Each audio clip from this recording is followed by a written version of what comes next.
السلام عليكم ورحمة الله وبركاته. رمضان كريم علينا وعليكم وعلى أمة الإسلام يا رب. أنا ما أطول وياكم بالفيديوهات. اليوم طريقة صينية السمك. نبدأ بهذه الطريقة. هذا السمك أنا جايبته سمك عضل أو مشاط.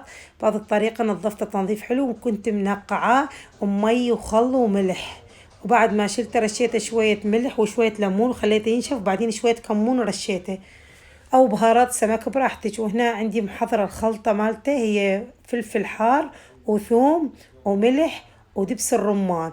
هذه الخلطة ابدي حطيتي ببطن السمك، قليل قليل من السمك حط ببطنه كلش حلو على مود ياخذ بالريحة. طبعا مجهزة طاوة القلي، أنا حاطة بيها نص ليمونة معصورة وقشرة بصل على مود الزفارة. وهنا عندي محضرة أني صلصة الطماطم.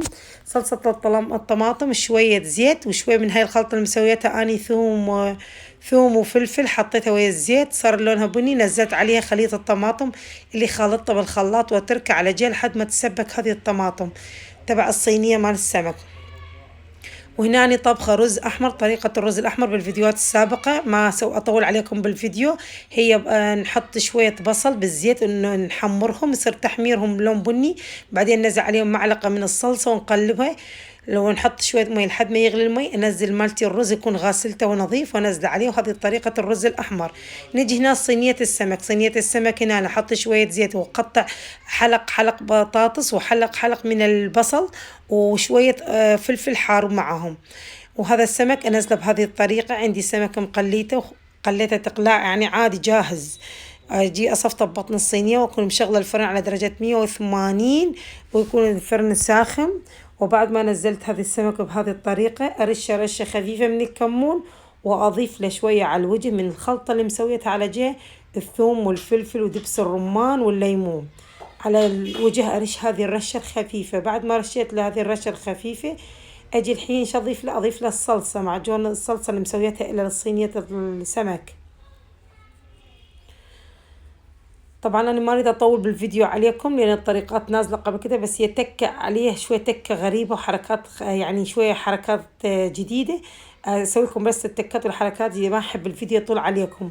وبهذه الطريقة أبدي أنزل عليه هي صلصة السمك.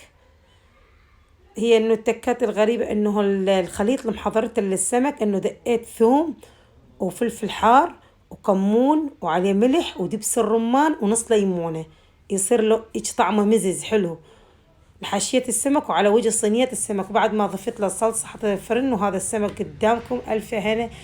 ما ينولكم سهمكم إلا العافية ويانا. الصينية بسم الله ما شاء الله ألف هنا، ريحتها تفيح والسمك مزز وحلو والبطاطس جميلة والليمون تحطيه يعني حلوة للتقديم كلش حلوة.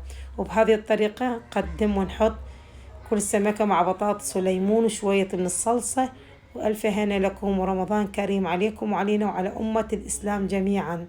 لا تنسونا باللايك والشير مع مطبخ لذ الأكلات العراقية.